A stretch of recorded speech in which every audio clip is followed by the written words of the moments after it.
มาพบกับพี่ละออนะคะกับรายการพี่ละออมาคุยคลื่นเพื่อการศึกษาพระพุทธศาสนาและวัฒนธรรม 104.50 เมกะเฮิรตซ์วัดฝายหินนะคะก็ขอนมัสการพระอาจารย์วิศวัฒนาจารโลเจ้าวาดวัดฝายหินนะคะวันนี้ก็เป็นวันอาทิตย์ที่5 กรกฎาคมนะคะเดี๋ยวปรับกล้องแป๊บหนึ่งวันนี้ก็มาพบกับพี่ละออใหม่นะคะเป็นอีก1 วันที่เมื่อวานเนี้ยก็เป็นวันที่จัดข้างนอกอันนั้นเก็บร้านไม่ทันเนาะวันนี้ก็ไวหน่อยนะคะทันตอนแรกก็ว่าจะไม่ทันใช่ไหมคะแต่ก็ดุก็ทันก็มีโอกาสได้มาจัดอีกวันหนึ่งนะคะตอนแรกนุกก็ฝนตกนะคะทำนู่นนี่นั่นไม่ทันแน่ๆนะก็ได้มาคุยกันนะ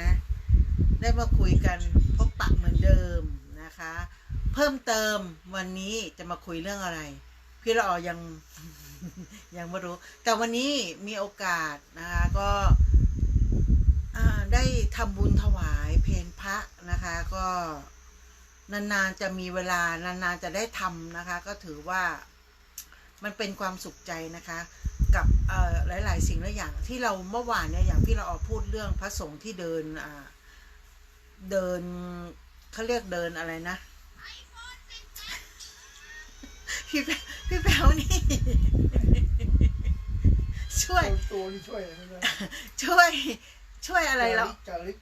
จาริกในการเดินจาริกนะคะก็จะเป็นประเพณีก่อนเข้าพรรษาซึ่งจริงๆแล้วก่อนเข้าพรรษาเนี่ยพระส่วนมากนะคะก็จะเดินจาริกไปเรื่อยๆระหว่างเดินก็วันนี้ก็ได้มีโอกาสได้สนทนาธรรมกับตู้ที่ซื้อกระดูกซื้อยาเนี่ยตู้อะไรนะมีโอกาสได้สนทนาธรรมกับท่านนะคะก็เดี๋ยวพูดตู้อู๊ดนะคะชื่อเต็มท่านน่ะนึกไม่ได้นะคะก็เลยถามท่านว่าท่านมีความคิดเห็นอย่างไรบ้างที่ว่าเด็กอายุ11ได้ขับรถแล้วก็มาชนพระสงฆ์เขาก็บอกว่าจริงๆแล้วเนี่ยเด็กเนี่ยขับรถเป็นนะคะขับรถเป็นเพราะว่ามาเกียร์5แล้วขับไวมากเราก็บอกว่าใช่ณเวลานั้นไม่รู้ว่าเด็กคิดอะไรเราก็เลยมาพูดกันว่าเราพูดคุยกันว่าตู้บอกว่ามันถ้าเราเชื่อในเรื่องกฎแห่งกรรม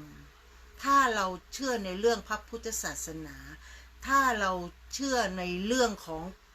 เวียนว่ายตายเกิดถ้าเราเชื่อในเรื่องของการที่เขาเรียกว่าเป็นเจ้ากรรมนายเวรซึ่งกันและกันถ้าเชื่อแบบนี้นะอย่างพี่ละออเชื่อนะคะเราก็จะพูดว่าเขาเรียกว่าถึงวาระกรรมถึงวาระที่เขาบอกว่าฝั่งเด็กกับฝั่งพระสงฆ์ที่เสียชีวิตอาจจะมีเขาเรียกว่าร่วมชะตากรรมมาด้วยกันหรือว่าอาจจะเป็นเจ้ากรรมนายเวรซึ่งกันและกันนะคะก็เขาเรียกว่ามาใช้หนี้เวรหนี้กรรมซึ่งกันและกันเขาบอกว่าจริงๆแล้วเนี่ยพระสงฆ์ที่เดินเนี่ยจาริกเนี่ยเพิ่งออกจากวัดนะคะฉันข้าวเพลอะไรเรียบร้อยแล้วเพิ่งออกจากวัดมาได้เดินได้ประมาณสักเกือบ10 กิโลก็มันเป็นอะไรที่เขาบอกว่ามันถึงเวลาจริงๆก็สังเกตดูเขาบอกว่าโยมละอ้อเห็นไหมพระที่อยู่องค์แรกๆท่านจะไม่โดนอะไรเราก็เลยบอกว่าส่วนมากอย่างที่เราพูดไปเมื่อวานว่าพระที่เดินจาริกเนี่ยเขาก็จะเดินเขาเรียกว่าเดินก้มหน้าเขาไม่ได้มาเดินลอยหน้าลอยตานะท่านก็จะเดินก้มหน้าแต่ไม่ใช่ก้มมองเท้าไปซะแบบก้มจนมองไม่เห็นระยะอะไรเลยเขาก็บอกว่าหน้าเนี่ยตรงแต่สายตาเราเนี่ยจะกดลงต่ำมองพื้นถนนอาจจะเจอก้อนหินก็ทรายเศษแก้วเศษอะไรนู่นนี่นั่นบางองค์ท่านก็ใส่รองเท้าบางองค์ท่านก็ไม่ได้ใส่ท่านก็เดินเท้าเปล่านะคะมันก็ส่วนมากเดี๋ยวนี้ก็จะใส่รองเท้าเพราะว่ามันเดินไปตามท้องถนนเนี่ยเราไม่รู้ว่าเราอาจจะเจอเศษแก้วเศษกระเบื้องมันก็จะเกิดอุบัติเหตุได้และอีกอย่างพื้นถนนมันร้อนนะคะถ้าจาริกไกลๆเนี่ยก็ส่วนมากก็จะใส่รองเท้านะ แต่เป็นบางท่านก็ไม่ใส่นะคะเขาก็บอกว่าการเดินเนี่ยเขาก็จะมองในระยะที่สามารถสายตาเนี่ยพอเดินภาวนาไปสายตาเนี่ยกดต่ำแต่ระหว่างคนเราเนี่ยเขาเรียกว่า390 380 300อะไรก็แล้วแต่ในวงกว้างการมองเนี่ยเรามองกดต่ำแต่สายตาเนี่ยเราสามารถจะมองเห็นโฟกัสข้างหน้าและข้างๆนะคะเขาก็จะมองเดินไปแล้วก็เขาเรียกว่าเดินสมาธิมองพื้นมองข้างหน้าเขาก็จะมองกันอยู่นะคะไม่ใช่ว่าเราจะก้มหน้าก้มตาเดินอย่างเดียวเราจะไม่มองซ้ายมองขวาไม่เห็นอะไรเลยภัยมันเกิดขึ้นมาภัยมันมาใกล้ตัวเราไม่สามารถที่จะรู้จะเห็นได้เลยเขาก็บอกอันนั้นน่ะทุกคนมองแบบนั้นนั่นแหละแต่ครั้งเนี้ยทำไมพระข้างหน้าส่วนมากพระองค์ข้างหน้าเขาก็จะเป็นต้นทางให้เราเดินอยู่แล้วใช่ป่ะอันเนี้ยองค์ที่1 2 3 4อะไรเงี้ยทำไมท่านถึงกระโดดทันนะคะก็จะมีอยู่บางจุดบางนั่นที่เขาไม่ทันจริงๆเขาก็เลยบอกว่าอันนั้นแหละคือเขาเรียกว่ากับเด็กอาจจะเป็นเจ้ากรรมนายเวรกันอันนี้ความเชื่อนะความเชื่อส่วนบุคคลอาจจะเป็นเขาเรียกว่าเจ้ากรรมนายเวรซึ่งกันและกันมาใช้หนี้เวรซึ่งกันและกันนะคะแล้วก็เขาเรียกว่ามันหมดเวรหมดกรรมซึ่งมาจวบเหมาะต้องมาเจอกันณจุดนี้ทำไมอยู่ดีๆเด็กถึงหักมาโดนนะคะแล้วก็พระองค์อื่นไม่โดนอาจจะกระจัดกระจายหรือบาดเจ็บเล็กน้อยบางท่านเขาก็บอกว่ากระโดดหนีทันอะไรทำนี้คนเราเนี่ยก็เลยถามตัวว่าท่านจะจาริกต่อมาเขาบอกว่าไม่ได้กลัวนะเขาบอกว่าเราอยู่ที่ไหนนะถ้าเกิดเราหมดวาระกรรมหมดอายุไขนะคะเขาบอกว่าอยู่ที่ไหนเราก็มรณภาพได้หมดไม่จำเป็นว่าฉันต้องเดินอยู่บนถนนแล้วต้องมาเจอรถนะคะทำให้พระสุดงแต่ละองค์ก็จะกลัวไปเขาบอกเขาไม่กลัวหรอกนะคะอยู่ที่ไหนบางทีเราอยู่ในกุฏิเรารถพุ่งมาจากไหนก็ไม่รู้หรือเราอยู่ในกุฏิไปเดินบิณฑบาตอยู่ตามปกติอยู่ข้างทางอยู่ตรงไหนก็แล้วแต่ถ้าเราหมดอายุไขหรือเราต้องเจอจุดจบตรงนั้นมันอยู่ตรงไหนมันก็โดนอยู่ในห้องหลับไหลตายก็มีนะอันนั้นก็คือมันขึ้นอยู่กับว่าเราจะมีเขาเรียกว่ามีจุดจบตรงไหนหมดเวรหมดกรรมอยู่ณจุดไหนเท่านั้นเองนะอันนั้นคือกฎแห่งกรรมหรือกฎโดยธรรมชาตินะคะก็ได้สนทนาธรรมเขาก็บอกว่ามันขึ้นอยู่กับแต่ละบุคคลมากกว่าท่านไปท่านก็หมดเวรหมดกรรมหมดนี่กรรมซึ่งกันและกันไปนะอย่าไปคิดอะไรที่มันเป็นอะไรมากมายแต่ถ้าเกิดในเด็กในยุคปัจจุบันในยุคใหม่เขาก็บอกว่าอะไรมาเจ้ากรรมนายเวรเด็กมันประมาทมันไม่ใช่เรื่องกรรมเรื่องเวรอันนั้นมันก็เป็นความคิดของแต่ละบุคคลเราไม่สามารถที่จะไปก้าวก่ายหรือไปบอกว่าเขาพูดผิดหรือเขาพูดถูกได้แต่ในการที่เราอยู่กับ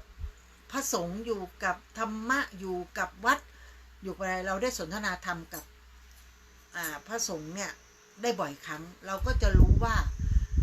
กฎแห่งกรรมมันมีจริงกฎแห่งกรรมมันสามารถมีกรรมจิตจรวดได้บางคนทำดีทำนู่นนี่นั่นตะไปนะคะบางคนอยู่กับวัดอยู่กับวาอยู่กับพระสงฆ์อยู่กับเนี่ยก็ไม่สามารถที่จะเขาเรียกว่าอยู่กับพระก็อยู่กับพระนะคะอยู่กับพระสงฆ์อยู่กับพระสงฆ์อยู่ไปอย่างนั้นน่ะไม่ได้รู้อะไรเลยไม่ได้รู้กฎแห่งกรรมไม่ได้รู้ว่าการปล่อยวางการนู่นนี่นั่นมันเป็นยังไงนะคะบางคนอยู่กับพระทำบุญกับพระไปนู่นไปนี่เขาเรียกว่าเขาเรียกว่าอะไรพี่ละออก็พูดไม่ถูกนะแต่บางคนเนี่ยเขาเรียกว่าอยู่กับพระอยู่กับพระพุทธศาสนาอยู่กับการปฏิบัติธรรมหรืออยู่กับในสิ่งที่ชาวพุทธนับถือแล้วก็ปฏิบัติมาบางคนอยู่แค่เหมือนอะไรเหมือนเป็นผิวเผินยังไม่สามารถที่จะปฏิบัติตัวเองได้บางคนอยู่ไปทำบุญตรงนั้นตรงนี้ปฏิบัติตรงนั้นอย่างนี้แต่ไม่สามารถที่จะเข้าถึงรสพระธรรมได้เข้าถึงกฎแห่งกรรมเข้าถึงการปฏิบัตินะคะไม่ว่าจะเป็นสวดมนต์สมาธิการเจริญภาวนาหรือเขาเรียกว่าอันแรกเลยในการที่เราจะปฏิบัติหรือทำอะไรก็แล้วแต่เกี่ยวกับทางพระพุทธศาสนาได้เขาเรียกว่าอะไรรู้ไหมเขาเรียกว่าการปล่อยวางนะการปล่อยวางที่ดีที่สุดคืออะไรเข้ามากระทบ จิตใจเราอะไรที่เข้ามากระทบในการกระทำหรืออะไรก็แล้วแต่ที่เราอยู่ในโลกปัจจุบันที่เราอยู่กับผู้คนมากมายที่เราอยู่กับคนหมู่มากมีสิ่งหนึ่งสิ่งใดเข้ามากระทบจิตใจเราถ้าเขาทำให้เราหม่นหมองข้องใจนะคะเราจะทำยังไงกับชีวิตของเราที่เราเจ็บทนทุกข์ทรมานหรือมีความเกลียดชังมีความเครียดแค้นมีความอะไรก็แล้วแต่ที่มันอยู่ในจิตใจถ้าเราปล่อยวางไม่เป็นถ้าเราปล่อยวางไม่เป็นความทุกข์นั้นมันจะอยู่ที่เรานะไม่ได้อยู่กับคนอื่นไม่ได้อยู่กับอะไรก็เหมือนกับการที่เราบางคนเขาบอกว่าคนเนี้ยเขาเกลียดตัวเรานะคะเขาเกลียดเราเขาไม่อยากเจอหน้าเราเขาบอกเขาเห็นหน้าเราเขาชังเราแต่เราเห็นหน้าเขาเราเฉยๆเราไม่ได้คิดเราไม่ได้อะไรโน่นนี่นั่นคนเนี้ยความที่เขาไม่อยากเห็นหน้าเราเขาเกลียดเราเขาไม่อยากพูดถึงเราอันนี้มันเป็นความทุกข์ของเขาใช่ไหมไม่ใช่ความทุกข์ของเราเพราะเราไม่ได้ทุกข์ด้วยเราไม่ได้เกลียดด้วยนะคะเราไม่ได้กระทำในสิ่งที่เขาพูดหรืออะไรก็แล้วแต่นะคะที่บางคนที่เขาบอกเขานี่อยู่กับพระอยู่กับโน่นนี่นั่นแล้วเขาก็จะมาพูดมาว่าไม่รู้จักจบจักสิ้นไม่รู้จักอะไรเนี่ยที่พี่ละออเจอมากับหลายๆสิ่งหลายๆอย่างที่มันเข้ามากระทบจิตใจเรานะถ้าเราปล่อยวางไม่เป็นเขาทุกข์นะคนที่เขาคิดจงเกลียดจงชังอะไรนะเอาเจ้าคิดเจ้าแค้นนะคะเอามาแบบไม่เคยโทษคนไม่เคยโทษตัวเองอ่ะเขาเรียกว่าโทษคนอื่นต้องผิดหมดคนอื่นจะต้องอย่างนั้นคนอื่นจะต้องอย่างนี้ถ้าคุณปล่อยวางไม่เป็นปลงไม่เป็นเขาเรียกว่าคุณไม่ได้อยู่ยังเข้าไม่ถึงแก่นในการปฏิบัตินะคะในการปฏิบัติหรือการที่เขาเรียกว่าอยู่แบบฉาบฉวยนะคะเขาเรียกว่าการทำบุญแบบฉาบฉวยนะคะแล้วก็ไม่ได้อยู่ถึงแก่นแท้ไม่ได้เข้าถึงรสพระธรรมที่เขาช่างพูดเนาะเข้าถึงรสพระธรรมเข้าถึงแก่นแท้นะคะยังไม่เข้าใจในเขาเรียกว่าในกฎแห่งกรรมหรือไม่เข้าใจในบริบทที่คุณปฏิบัติกับใจตัวเองนะคะอย่างการที่เราไปทำอะไรก็แต่ถ้าเราไม่มีสติทุกอย่างมันกระเจิงหมดนะคะทุกอย่างมันจะกระเจิงหมดนะทำยังไงให้จิตใจเราสงบนิ่งเราไม่วุ่นวายเรื่องของคนอื่นเราไม่เอาเรื่องคนอื่นมาพูดมากระทบจิตใจเราไม่เอาความทุกข์ของคนอื่นมาเป็นความทุกข์ของเราทุกข์ของเขาก็ให้เขาทุกข์ไปคนเดียวเราไม่จำเป็นต้องหยิบเรื่องของเขามาเป็นมาไว้ในใจเรามาไว้ในตัวเราแล้วเราต้องมานั่งทุกข์นั่งเครียดแค้นมันไม่ใช่เรื่องของเราเลยนะคะไม่ใช่เรื่องของเราปล่อยเขามันเรื่องของเขาให้เขาแก้ของเขาไปนะคะเรื่องของเราทำวันนี้ให้ดีที่สุดเราไม่ต้องไปวุ่นวายกับเรื่องของคนอื่นเขาใครจะยังไงก็ช่างนะคะเขาเรียกว่าเราอยู่ในจุดที่อยู่ตรงกลาง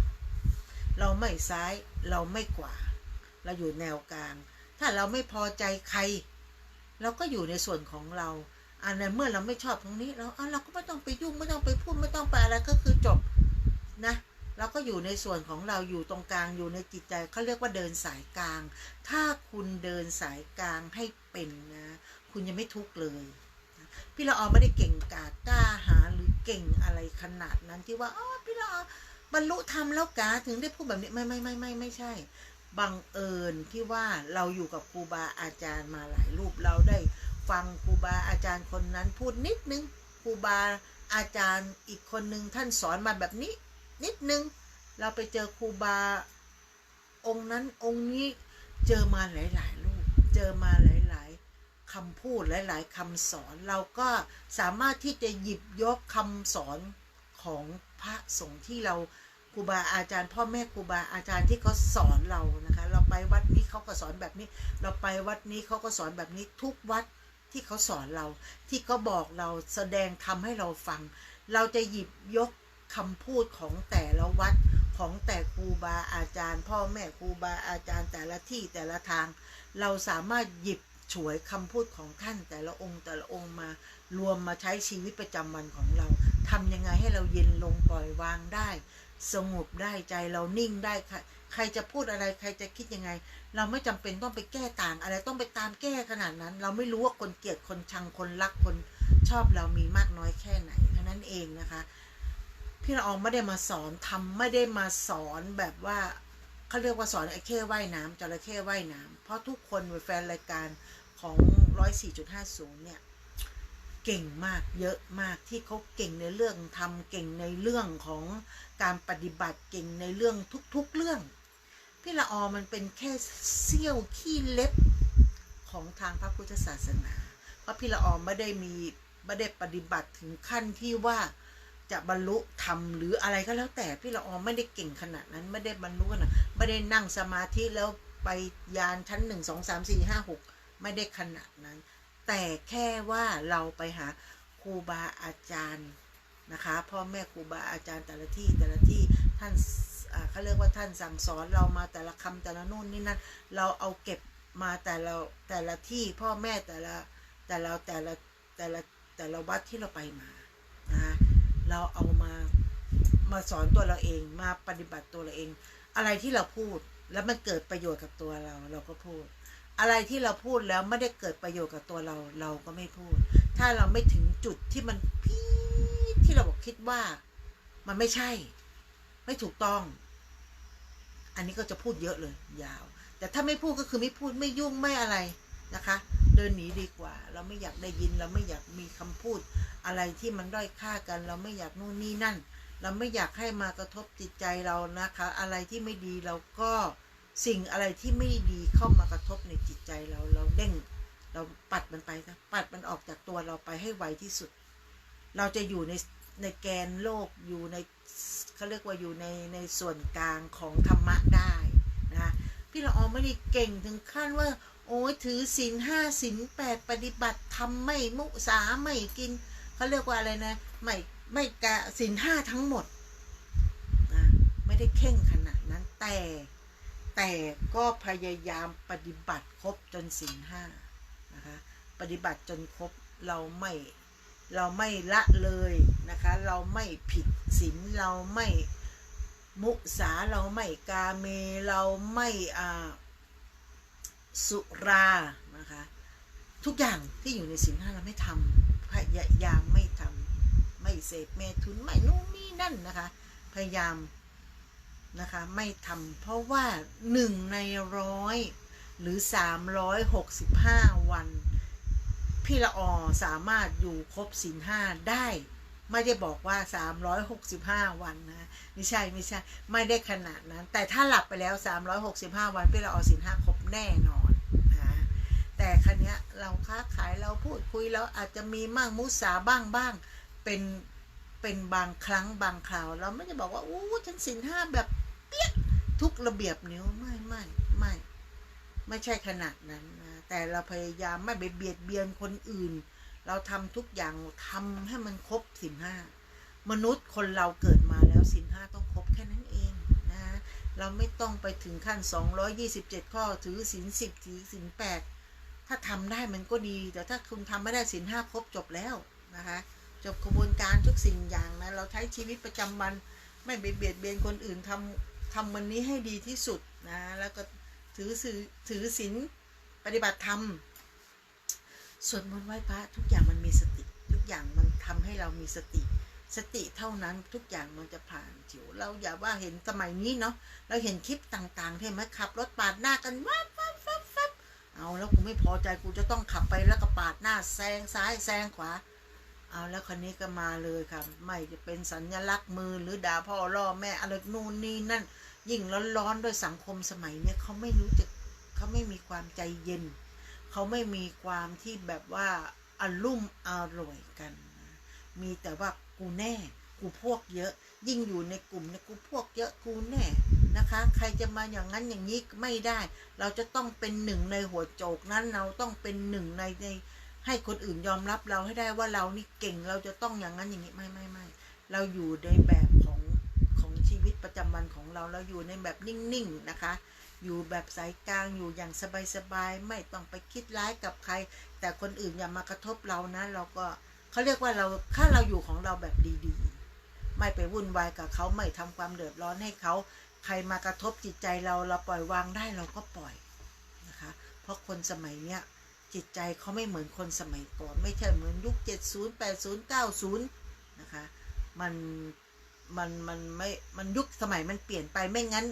สมัยนี้เขาถึงบอกว่ามีอะไรนะ UFO เหรอสมัยก่อนเนี่ยพูดเรื่อง UFO นี่มันเป็นอะไรที่โอ๊ยล้าสมัยเอาอะไรมาคิดมันไม่มีจริงหรอกพูดมาได้ไงเพ้อฝันจินตนาการนู่นนี่นั่น UFO มันมีที่ไหนเนาะสมัยนี้เป็นยังไงเริ่มยอมรับเริ่มพอสมัยนี้พอมันเปิดโลกทัศน์เปิดโลกกว้างขึ้นมีคนเห็นเยอะขึ้นนะคะคนที่เขาเคยเห็นอยู่ก่อนเก่าคนที่เขาเคยเก็บภาพไว้แล้วเขาไม่สามารถที่จะเอาเรื่องนี้ไปคุยกับคนนั้นคนนี้ได้ถ้าไปพูดไปคุยปุ๊บมึงบ้าเปล่าวะคนนี้เริ่มแล้วเริ่มเพี้ยนเริ่มนู่นนี่นั่นไม่มีใครเชื่อไม่สามารถที่จะคุยกับใครได้แต่เดี๋ยวนี้โลกมันเปิดกว้างนะคะเราสามารถเข้าไปอินเทอร์เน็ตGoogle รู้เลย UFO คือมันจะขึ้นมาบุบเลยคุณจะดูเรื่องไหนใครที่เล่าเดี๋ยวนี้มันเปิดกว้าง UFO ประวัติเป็นมายังไงที่ไหนมีมั่งใครเจอมั่งมันขึ้นมา100เขาเรียกว่าเป็นบรรทัดฐานที่มันเยอะมากทุกคนก็จะใส่กันมาทุกคนที่เขาเรียกว่าอยู่ในกลุ่มพวกเดียวกันเขาก็สามารถจะมาพูดคุยกันนู่นนี่นะก็เหมือนกันเหมือนกับคนที่เขาสวดมนต์นั่งสมาธิแล้วเขานั่งไปแล้วเขามีความรู้สึกยังไงนู่นนี่เขาก็จะมาคุยในเฉพาะกลุ่มของเขานะคะเหมือนกับคนที่เขาบอกว่ามีจิตสัมผัสมีญาณพิเศษมีตาที่3เขาบอกเขาไปเจอเนี่ยเขาไปแล้วเขาไปเห็นผีเห็นนู่นเห็นนี่เห็นสิ่งลี้ลับเห็นสิ่งที่มองไม่เห็นแล้วจะไปเล่าให้คนอื่นฟังเขาก็จะว่าคุณเพี้ยนคุณบ้านะคะแต่เราต้องมาคุยในกลุ่มของพวกเราเองหรือบางอย่างเราไปคุยเขาเรื่องเวรเรื่องกรรมเราไปพูดเรื่องเวรเรื่องกรรมกฎแห่งกรรมมันเขาเรียกว่ากฎแห่งกรรมมันยุติธรรมเสมอนะคะคุณทำกรรมอะไรไว้ทุกอย่างมันส่งผลได้หมดจะเขาเรียกว่ามันจะส่งช้าส่งเร็วถ้าคุณยังทำกรรมเพิ่มทำนะครับมันส่งไปในชาตินี้แต่ถ้าคุณทำกรรมมาแล้ว1 กัน2 กันคุณทำแค่1แค่2แต่คุณทำความดีคุณไม่ทำกรรมเพิ่มทำไปเลยทำมา2 กรรมที่มากับกรรมที่บรรทัดที่3ที่4ที่5ที่6ถึง100คุณทำแต่ดีหมดเลยแต่ย้อนกลับไปเมื่อมันนับขั้นที่1ขั้นที่2คุณทำไม่ดีกรรมตัวเนี้ยถามว่ามันเดินไหมมันเดินค่ะแต่มันถูกกรรมดีเบียดเอาไว้มันก็เลยส่งผลช้า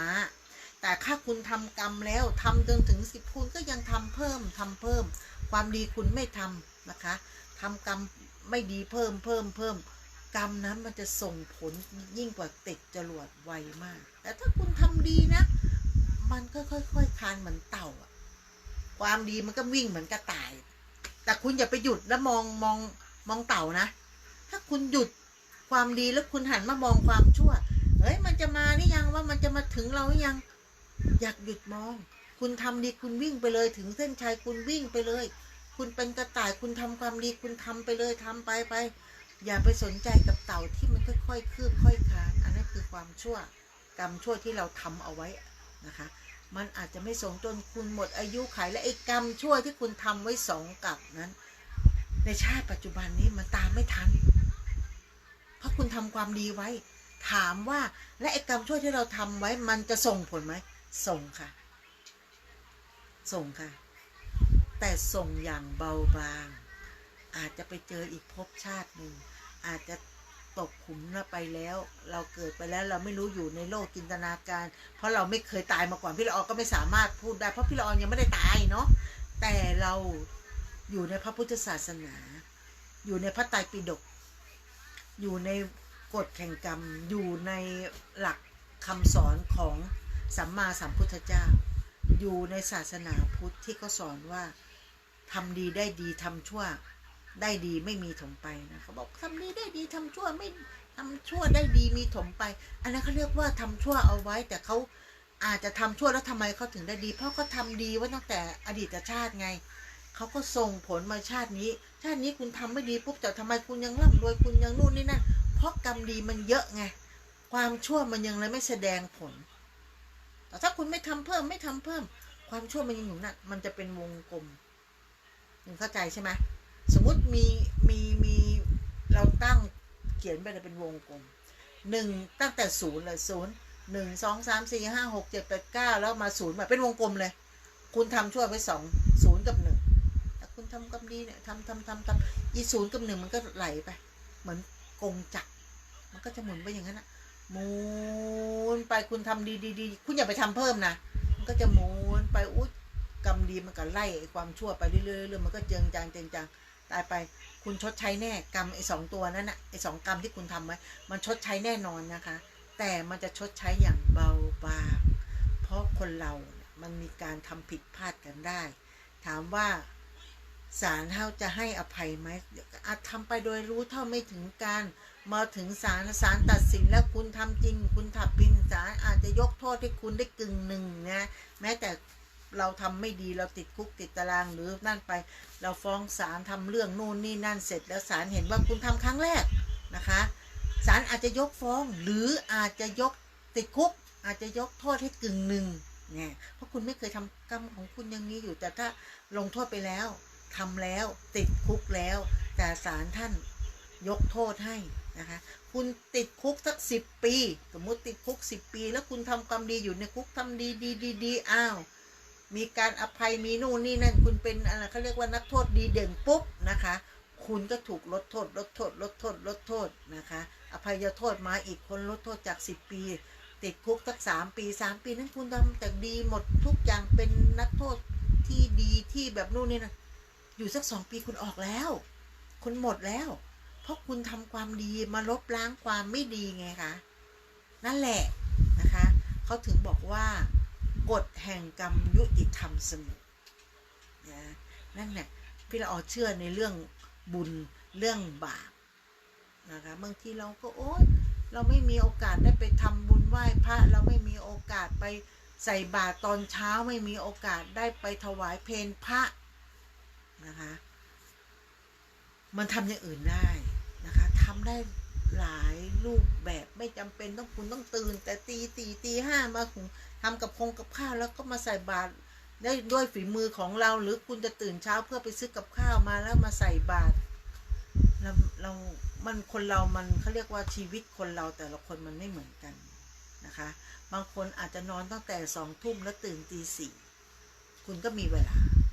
นอนเต็มที่เลย8 ชั่วโมง10 ชั่วโมงคุณว่านอนอิ่มเต็มที่แล้วคุณก็ตื่นแต่เช้าเพื่อมารอพระสงฆ์เดินบิณฑบาตแล้วคุณก็ได้ใส่บาตรทำบุญทำอย่างนี้ทุกวันสมัยเหมือนพี่ละออเป็นเด็กเนาะพี่ละออก็จะถูกพ่อแม่ย่า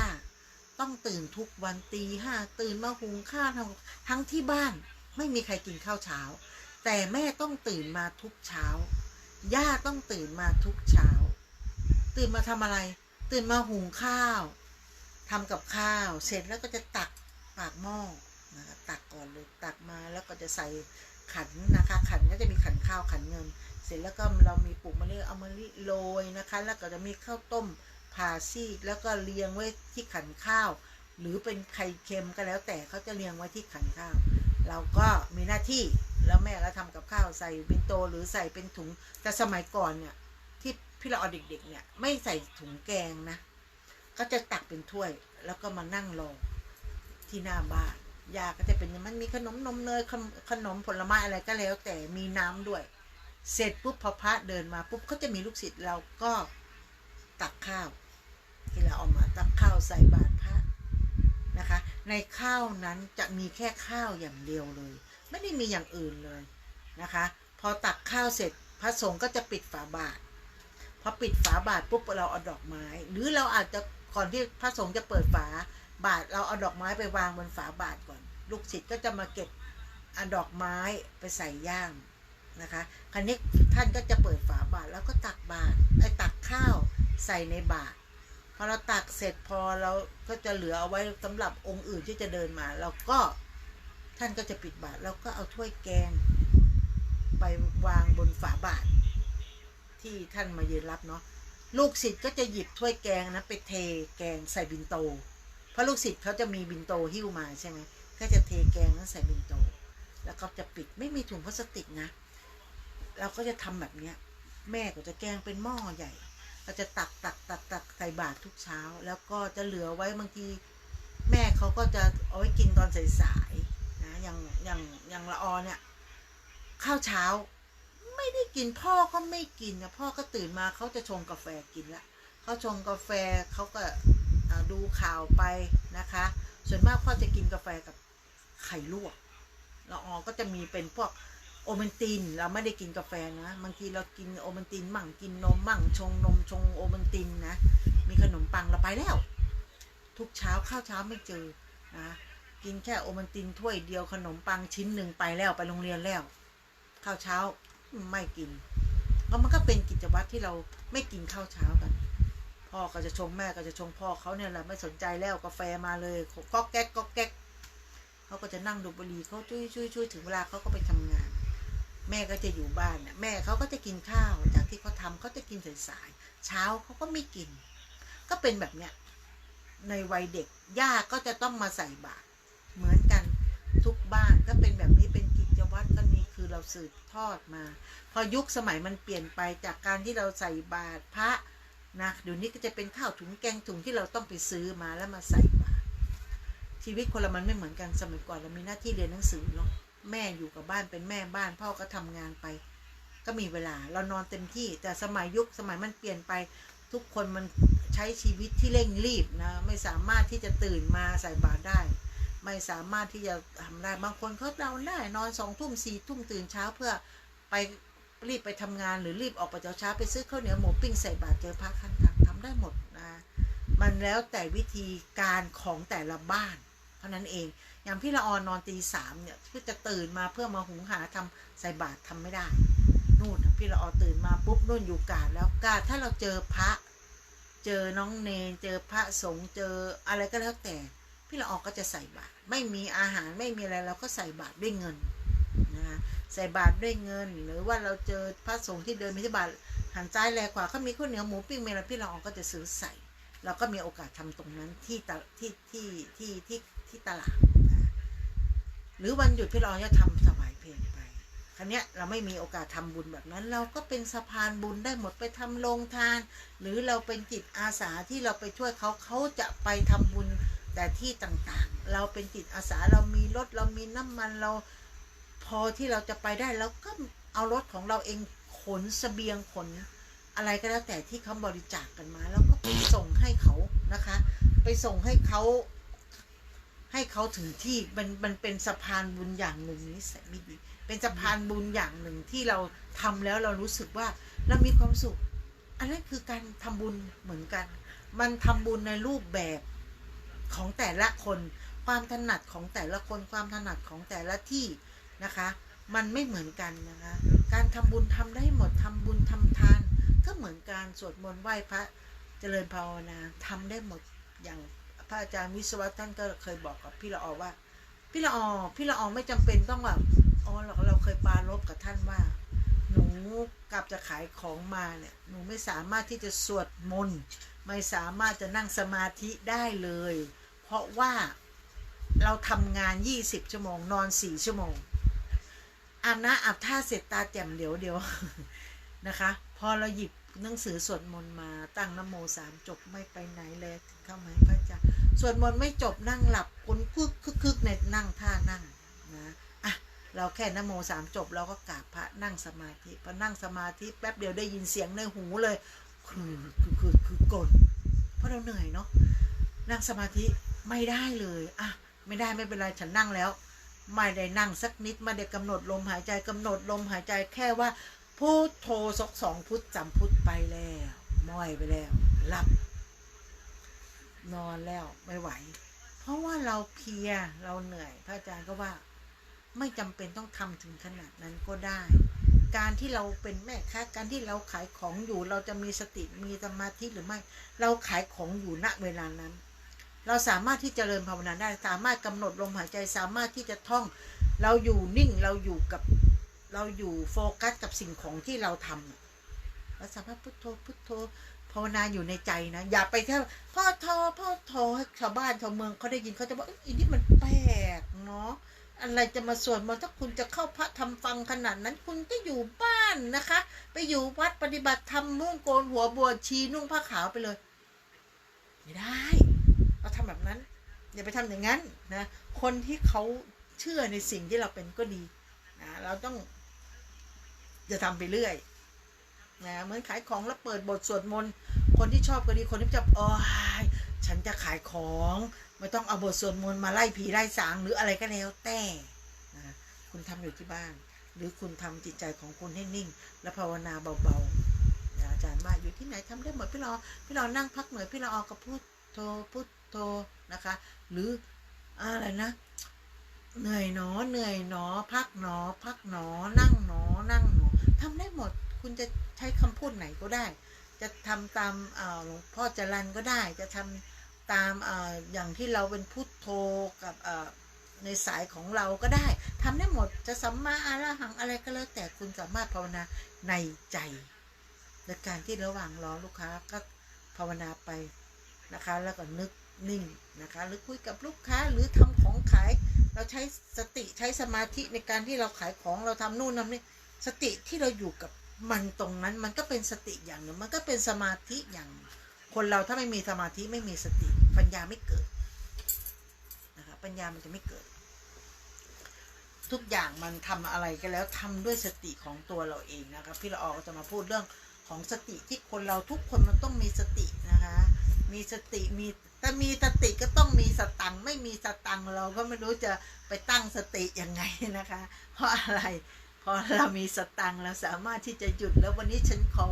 ไปทำบุญฉันขอไปวัดฉันขอทำนู่นนี่นั่นในตามจิตของเราที่เราจะไปเขาเรียกว่าชำระหนี้สงฆ์ทำบุญให้สงฆ์ทำอะไรตามกำลังตามศรัทธาของเราเองได้เลยนะทำมากทำน้อยก็เป็นเขาเรียกว่าตามกำลัง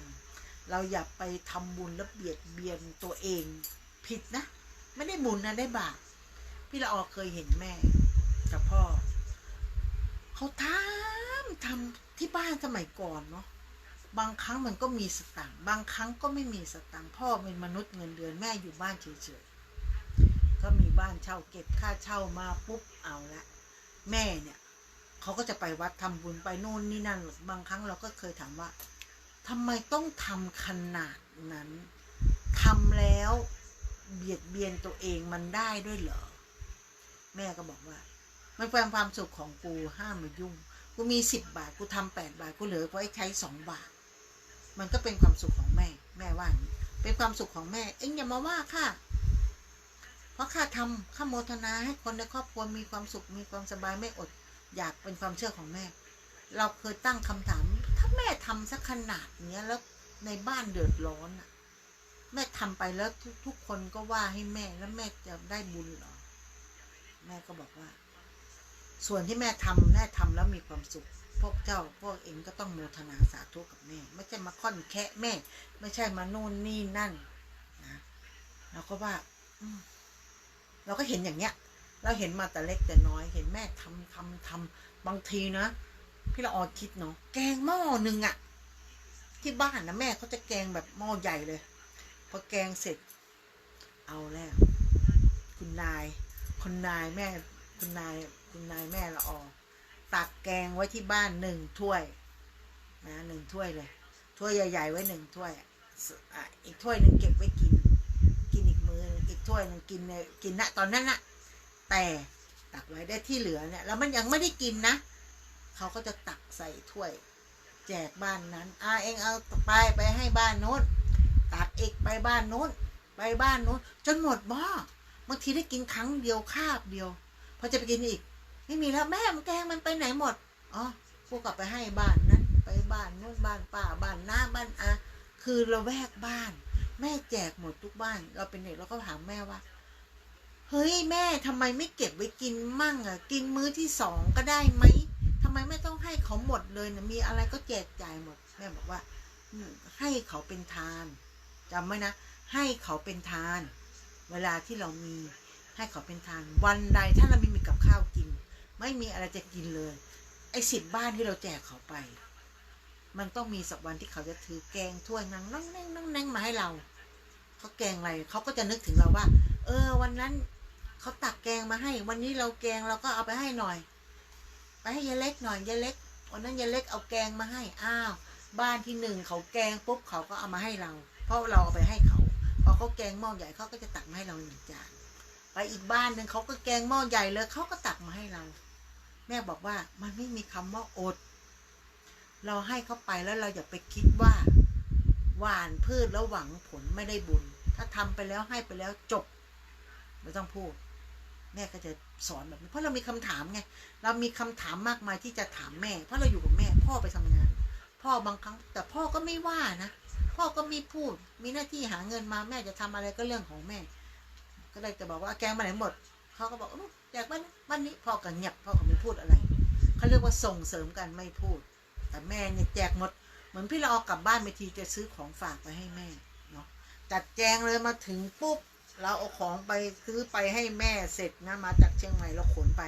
แม่มาถึงกลางปุ๊บสมมติพริกขี้หนูโลนึงกระหล่ำถุงนึงสมมตินะแล้วก็จะมีผักต่างๆเอาแล้วคุณนายเล็กถุงพลาสติกมาหยิบพริกแห้งมาใส่ถุงปุ๊บกระหล่ำนะหยิบแยกแทงโน่นนี่นั่นปุ๊บใส่ถุงหิ้วเลยมีพริกสิ่งที่เราเอาไปทุกอย่างอันนี้นิดนึงผักอันนั้นหัวนึงอันนี้หน่อยนึงเอาไปแล้วมัดถุงใหญ่ปักแล้วก็วางถามแม่เอาไปไหนเอ้ามึงทำมาเอามาให้แม่กินไม่หมดแล้วมันก็เน่าเสียหมดน่ะกูก็เอาไปให้บ้านนู้นบ้านที่1บ้านที่2บ้านที่3บ้านที่4แล้วก็ได้เฮ้ยตั้งใจเอาไปให้แม่หวังให้แม่ได้กินอิ่มนานๆอาหารบางทีเราส่งอะไรไปให้เขากินดีๆและให้เขากินนานๆให้กินอิ่มกินแบบมิกินคาบเดียวไปแล้วหมดทุกอย่างบางทีบางอย่างของแพงๆเราต้องกระชับแม่อันนี้คือให้แม่เก็บไว้กินเองนะแม่ไม่ต้องแบ่งให้คนอื่นอันนั้นนอกเหนือจากนั้นแม่แบ่งได้แต่แม่แบ่งให้คนอื่นคนให้จะเสียใจไหมแม่บอกว่าเองให้ข้าแล้วมันเป็นกรรมสิทธิ์ของข้าจะไปให้ใครเป็นเรื่องของข้าแล้วคนให้อย่างเราน้อยใจไหมอุตส่าห์ตั้งใจมาให้เขาแทนที่เขาจะช้านะคะเน็ตมันช้านะคะพี่ละออก็เชื่อมต่ออยู่ก็พูดไปมันอาจจะตะกักโน่นนี่นั่นพี่ละออก็ไม่ได้หยุดพูดนะคะไม่ได้หยุดพูดเขาเรียกว่ามันเชื่อมต่ออยู่นะมันอาจจะมีสะดุดมั่งอะไรบ้างนะเพราะว่ามันเป็นที่สัญญาณเน็ตนะคะ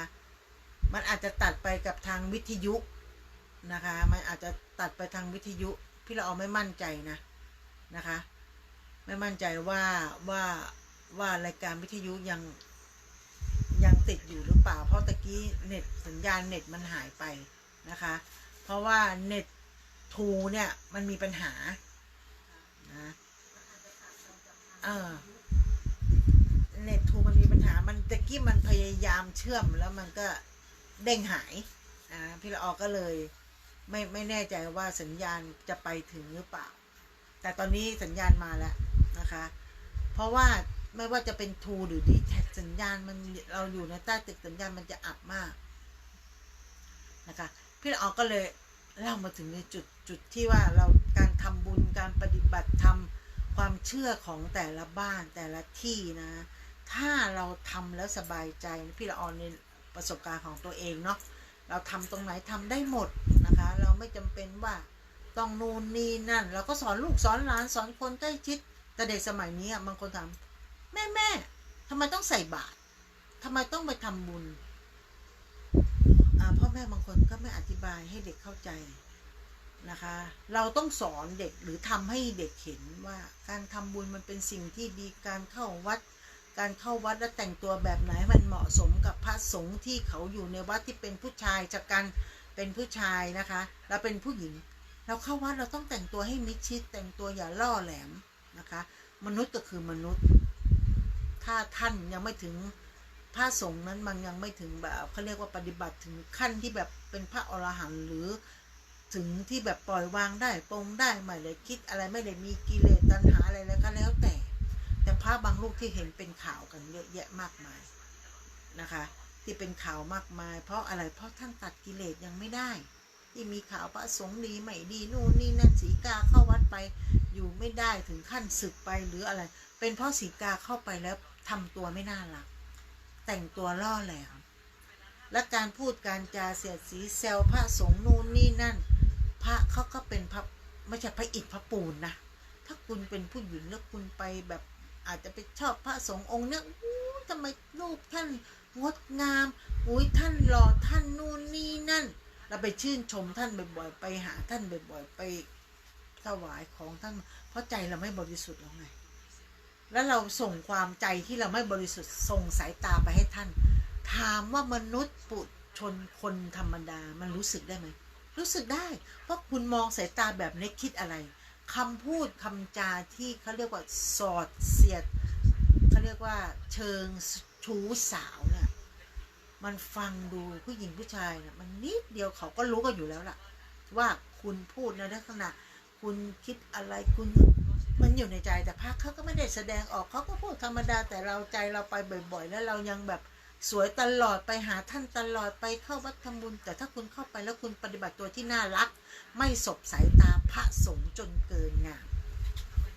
นะคะเราไม่ใช้เขาเรียกว่าไม่ส่งสายตาให้กับพระสงฆ์จนเกินงามนะพระหนุ่มนะจนเกินงามมันจะไม่เกิดอะไรเกิดขึ้นเลยเราไปด้วยจิตใจบริสุทธิ์สงบเสงี่ยมแต่งตัวให้เรียบร้อยไปถวายประเคนของให้ท่านเสร็จแล้วก็สนทนาธรรมกับท่านเล็กๆน้อยๆและเราไปอยู่กับพระสงฆ์อย่าอยู่กันแค่2 ต่อ 2เราจะต้องไปเป็นหมู่คณะไป2 คนหรือมีพระสงฆ์หลายๆเป็นพยานนั่นแหละอย่าอยู่องค์เดียวกับแล้วเราอยู่แค่คนเดียวมันไม่เหมาะไม่สมควรนะคะถ้านั่นเราก็จะเปิดถ้าเกิดไปปุ๊บพระสงฆ์อยู่องค์เดียวเราไปทำองค์เดียวเราก็ต้องเปิดท่านก็ต้องเปิดกุฏิให้กว้างหรือมารับนู่นนี่นั่นมันขึ้นอยู่กับเจตนาเท่านั้นเองนะคะเจตนาของผู้ไปทำบุญเจตนาของพระสงฆ์องค์นั้นเท่านั้นเองไม่มีอะไรมากมายมันจะไม่เกิดเหตุการณ์อะไรที่มันหล่อแหลมไม่เกิดเหตุการณ์อะไรที่เป็นข่าวคลึกโครมกับพระสงฆ์นะพระสงฆ์ที่ดีมีเยอะมากๆนะคะแต่เป็นข่าวกับพระสงฆ์ที่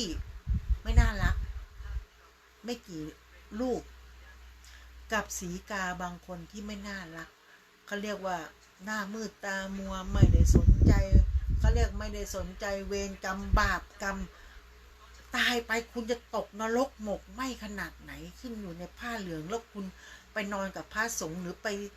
ทำอะไรไม่ดีไม่ร้ายกับผ้าเหลืองที่อยู่ณจุดนั้นคุณเป็นคนศาสนาอะไรคุณเป็นคนศาสนาพุทธหรือคุณไม่เป็นไม่มีศาสนาในจิตใจคุณเลยคุณถึงได้ไม่ได้คิดไม่ได้อะไรเลยคุณเติบโตมาแบบไหนกับครอบครัวแบบไหนคุณถึงสามารถที่จะไปเกี่ยวพาราสีกับพระสงฆ์ได้หรือไปมีอะไรกับพระสงฆ์ได้ตายไปนี่ตกนรกหมกไม่ได้พุทธได้เกิดแน่นอนนะคะลองไปอ่านในพระสูตรในพระไตรปิฎกคุณทำอะไรกับพระสงฆ์คุณมีจิตใจที่ไม่โปร่งไปไม่สะอาดไม่นู่นนี่นั่นพระสงฆ์บางรูปบางองค์เนี่ยจิตใจท่านพี่เรารู้จักกับพระรูปหนึ่งไม่ขอเอ่ยนามพระรูปหนึ่งเนี่ยเราได้ไปทำบุญกับท่านวัดหนึ่งนะคะอันนี้ประสบการณ์จริงเลยเนาะท่านก็เราก็ไปมาหาสู่กันปกติไปที่เป็นกลุ่มเป็นก้อนนี่แหละจนสนิทชิดเชื้อแล้วก็คุ้นเคยกันสามารถจะพูดคุยนู่นนี่นั่นท่านก็เห็นว่าเราเป็นผู้หลักผู้ใหญ่ในสายตาของท่านเป็นเด็กกว่าท่านก็เลยปาลบกับพี่ละออว่าทำยังไงจิตใจของเขาเริ่มไม่ดีถามว่าไม่ดียังไงท่านก็ว่าถ้าท่านอยู่ตรงนี้ณจุดนี้ท่านอาจจะหวั่นไหวท่านอาจจะได้ไม่เป็นพระสงฆ์ท่านอาจจะไม่เป็นพระสงฆ์ละท่านต้องได้ลาสิกขาแน่นอนแต่เขาบอกว่าตอนนี้ท่านยังไม่ได้ทำอะไรผิดศีลนะแค่จิตใจท่านหวั่นไหวนิดหวั่นไหวถ้าอยู่ณจุดนี้ถ้าอยู่ตรงนี้ท่านอยู่ไม่ได้ท่านก็อธิบายเราก็เลยถามว่าปัจจัยมาจากไหนท่านก็เลยบอกว่ามีสีกาองค์หนึ่งที่โยมพี่รู้จักนั่นแหละท่านก็เอ่ยมาเราก็บอกอ๋อแล้วก็ท่านก็บอกว่าเนี่ยเป็นแบบเนี้ยเขาเข้ามาในลักษณะแบบนี้ท่านก็เลยเห็นว่าเราอยู่ในกลุ่มเดียวกันเห็นว่าเราสนิทกันไปเตือนเขาบอกเตือนไม่ได้อย่างนี้มันอยู่ที่ตัวท่านว่าท่านจะเขาเรียกว่าท่านจะทำยังไงกับตัวท่านจะ เขาเรียกว่าอะไรนะปลดกิเลสในใจท่านยังไงท่านก็ถูกคิดท่านก็เลยบอกว่างั้นท่านจะหนีจากจุดนี้ท่านไม่อยากจิตใจท่านไม่อยากหม่นหมองท่านปฏิบัติมาอย่างงดงามอย่างดีงามนะคะทุกอย่างท่านละทุกสิ่งอย่างละแม้กระทั่งที่เป็นเจ้าอาวาสท่านก็ไปท่านไม่อยู่ท่านก็ลาตอนแรกก็ไปเรียนนั่นแหละไปเรียนไปท่านก็ไปเป็นผู้ช่วยที่วัดอื่นเนาะเป็นผู้ช่วยนู่นนี่นั่นละจากการเป็นเจ้าอาวาสละจากจังหวัดที่ท่านเคยอยู่เคยนู่นนี่นั่นท่านก็หนีไปไกลเราก็ติดตามท่านไปเรื่อยๆติดตามหน้าที่นี้คือติดตามในโซเชียลเนาะท่านก็ท่านก็ไปของท่านท่านก็ไปทำความดีท่านก็ไปปฏิบัติของท่านจนท่านแบบสบายใจจนท่านเขาเรียกว่าไปได้ก้าวหน้าไปอยู่กับพระผู้ใหญ่ที่น่านับถือนะคะเราก็ได้แค่ว่าโมทนาสาธุในสิ่งที่ท่านทำที่ท่านสามารถที่จะตัดกิเลสของท่านโดยที่ท่านสามารถตัดกิเลสในใจของท่านที่ท่านคิดว่าท่านมัวหมองท่านไปตอนนี้ท่านก็เลยได้กลับมาเป็นเจ้าอาวาสใหม่อีกที่หนึ่งนะคะและท่านก็ไปสร้างวัดอีกที่หนึ่งไว้ในสร้างวัดที่บ้านเกิดของท่านนะคะแล้วก็ท่านก็ไม่แวะเวียนไม่อะไรไม่คล้องแคะไม่อะไรเลยเราก็ทักทายกันในโซเชียลท่านก็เราก็โมทนาสาธุนู่นนี่นั่นเราก็เห็นความเคลื่อนไหวความขึ้นหน้าเราก็มีความสุขตรงที่เราสามารถที่จะเป็นที่ปรึกษาที่เขาไว้ใจและกล้าเล่ากล้าพูดกล้าอะไรอย่างเงี้ยนะเราก็ถือว่าเราก็ช่วยพระสงฆ์ที่ไม่มีทางออกท่านไม่สามารถที่จะพูดจะบอกกับใครได้โดยที่ท่านก็บอกว่าท่านไม่ได้ผิดอะไรเลยท่านไม่ได้นู่นแต่เขามาในลักษณะแบบนี้เข้ามาจู่โจมแบบนี้ท่านก็เลยเห็นเราเป็นพี่สาวท่านก็เลยปรึกษาเราเห็นว่าน้องกำลังเดือดร้อนเราก็เลยบอกกับท่านอย่างนั้นท่านก็อยู่มาสักว่างหนึ่งท่านก็เลยตัดสินใจแล้วก็บอกกับเราว่าท่านตัดสินใจและท่านจะไปละเนาะเราก็โมทนาสาธุกับท่านเพราะท่านไม่ได้เขาเรียกว่าคิดอกุศลพี่ละออถึงได้เตือนว่าผู้หญิงเข้าวัดนะคะต้องเข้าไปทำบุญจริงๆนะอย่าเที่ยวไปมองผู้ชายคนนี้พระสงฆ์องค์นี้รูปร่างหล่อเยอะบางครั้งเราก็ได้แต่มองเราได้แต่คิดว่าอุ้ยท่านรูปงามเนาะเราก็ได้แค่มองแค่ชมว่าท่านรูปงามก็คือจบเราแค่ว่าติชมความงามของท่านได้ว่าอุ้ยองค์นี้ท่านรูปงามนะยิ่งโตยิ่งงามรูปร่างเขาเรียกว่าผ่องในผ้าเหลืองแล้วก็ชื่นชมในธรรมะของท่านชื่นชมในที่ท่านครองผ้าเหลืองอยากให้ท่านครองแบบนี้เป็นนานๆเราก็ได้ชื่นชมตรงนี้มันไม่ผิดนะเพราะเราจิตใจเราไม่ได้ไปเชิงชู้สาวเท่านั้นเองเราสามารถชมท่านได้สามารถที่จะพูดคุยท่านได้เราคุยในลักษณะที่คุยเรื่องธรรมะสนทนาธรรมซึ่งกันและกันอันนั้นไม่ผิดอะไรเลยนะเราสามารถพูดเล่นได้พูดเจริญเขาเรียกว่าสนทนาธรรมได้พูดคุยในเรื่องธรรมะนู่นนี่เนี่ยมันพี่เราชอบคุยบางทีเรามีข้อสงสัยเราก็จะถามอย่างพี่ละออมีครูบาอาจารย์อยู่ที่ชัยประการอีกรูปหนึ่งนะคะพี่ละออก็มีข้อสงสัยท่านก็ถามธรรมท่านนี่แหละคุยสนทนาธรรมในข้อที่เราสงสัยในข้อที่เราติดขัดในข้อที่เราไม่สามารถที่จะไปถามพระสงฆ์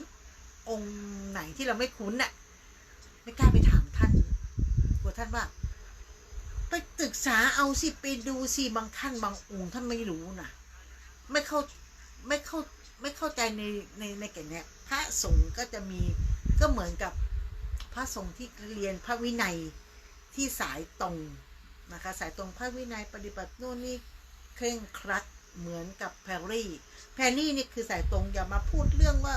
นั่งสมาธิแล้วไปเห็นนู่นนี่หรือมีจิตวิญญาณหรือนู่นนี่แพรรี่ไม่ใช่แบบนั้นนะอันนั้นเราไปคุยเรื่องลี้ลับกับท่านกับแพรรี่ไม่จะเป็นท่านละกับแพรรี่ไม่ได้นะแพรรี่จะตอกมาเพราะว่าแกเป็นปรริญญาเก้าเขาเรียกว่าในศาสตร์ของอะไรนะเขาเรียกจบมาเขาเรียกว่าอะไรนะคัมภีร์เหรอไม่ใช่เด็กในพระไตรปิฎกอะนะคะเขาก็จะจบมาแบบนั้นคือเรียนรู้ในหลักสูตรของ อะไรที่พี่เขาเอาไม่เข้าใจพูดเนาะอันนั้นแหละในคัมภีร์ในที่เขาเรียนมาพระบาลีอะในเรื่องของภาษาบาลีเราไม่สามารถที่จะไปคุยกับท่านได้ไม่สามารถที่จะไปคุยกับแพรรี่ได้ว่าปฏิบัติธรรมนั้นนั่งไปแล้วมันจะต้องอย่างนั้นอย่างนี้อย่างนี้อย่างนั้นแล้วเราจะรู้ได้ยังไงพระสงฆ์องค์นี้เหมือนที่เราเคยอยากรู้เนี่ยเราก็ไปถามครูบาอาจารย์อยากรู้อ่ะอยากรู้แบบอยากถามแบบโง่ๆคนหนึ่งที่เราไม่เคยรู้เนาะเราอยากรู้ว่าท่านจะรู้ได้ยังไงว่าเราการสวดมนต์นั่งสมาธิแล้วไปถึงชั้น1 2 3รู้ได้ยังไงท่านก็บอกว่าเองไปดูสิข้าแล้วกันเนาะข้าจะบอกพระสงฆ์ที่เขาปฏิบัติแล้วเขาบรรลุแล้วเขาจะคุยกันทางจิตนะเขาจะคุยกันทางจิตเขาจะสื่อกันได้เขาจะถามกันเองว่าถึงชั้นไหนระหว่างที่พูดคุยกันท่านจะสื่อกันเองว่าเขาถึงชั้นนี้ชั้นนี้ชั้นนี้อะไรหนูอ่ะท่านก็ปฏิบัติไปข้ารู้ว่าเองอยู่ชั้นไหนเราก็เล่าไปเราก็พูดไปก็เหมือนการปฏิบัติกันเขาถึงบอกว่าสอบอารมณ์คืออะไรเขาพระสงฆ์จะได้รู้ไงเราปฏิบัติทำไปแล้วเราไปถึงไหนถามตอบในเรื่องทำได้ขนาดไหนนั่งไปแล้วเกิดอะไรขึ้นกับตัวเรานั่นคือสอบอารมณ์สามารถที่จะพูดคุยสนทนาธรรมกับพระสงฆ์กับครูพ่อแม่ครูบาอาจารย์ได้ระดับไหนท่านสามารถจะตอบเราได้ว่าอย่างพระสงฆ์คุยกันอ่ะเขาก็จะคุยสนทนาธรรมซึ่งทำนะซึ่งกันและกันเขาจะรู้เองว่าเขาอยู่ชั้นที่1ชั้นที่2ชั้นไหนชั้นที่3ชั้นที่4การปฏิบัติธรรมการเข้าสมาธิไปปฏิบัติธรรมไปคอร์สเนี่ยนะคะเขาจะมีการสอบอารมณ์เขาจะรู้ทันทีว่าคุณอยู่ในฌานที่เท่าไหร่ปฏิบัติได้น้อยมากน้อยแค่ไหนถามตอบได้ยังไงแบบสบายๆเหมือนเข้าไปสอบอารมณ์นั่นแหละเขาท่านจะพี่ละออเคยไปที่วัดลำเปิงถึงชั่วโมงสอบอารมณ์เอาละคิดแล้วกูจะสอบผ่านไหมกูจะทำอะไรเขาจะถามอะไรจริงๆแล้วสบายๆท่านก็จะถามว่าเป็นยังไงบ้างวันนี้สวดมนต์ไหว้พระเป็นยังไงบ้างปฏิบัติแล้วเป็นยังไงนะนั่งแล้วเป็นยังไงนั่นคือการสอบอารมณ์เราถามตอบท่านถามมาเราตอบไปท่านถามมาเราตอบไปเราเจออะไรเราเป็นยังไงเราติดขัดอะไรถามพูดคุยกับท่านจบในการสอบอารมณ์ครั้งนี้พวกนี้มันมีการพัฒนาขึ้นไหมเราไปทำแล้วเราปฏิบัติแล้วเป็นยังไงการสอบอารมณ์ครั้งที่2วันที่2เป็นยังไงเท่านั้นเองไม่ได้มีอะไรมากมายมันขึ้นอยู่กับ1การปฏิบัติ2การทำสวดมนต์ไหว้พระเจริญภาวนาและทำจิตใจให้สงบเท่านั้นเองนะสำหรับวันนี้นะคะก็ได้เวลานะคะตี 1แล้วพี่ละออก็จะล่ำลานะพบกันใหม่เสาร์อาทิตย์หน้าในระหว่างเวลาเที่ยงคืนถึงตี 1นะคะกับคลื่น 104.50 เมกะเฮิรตซ์วัดฝายหินกับรายการพี่ละออมาคุยบายบายสวัสดี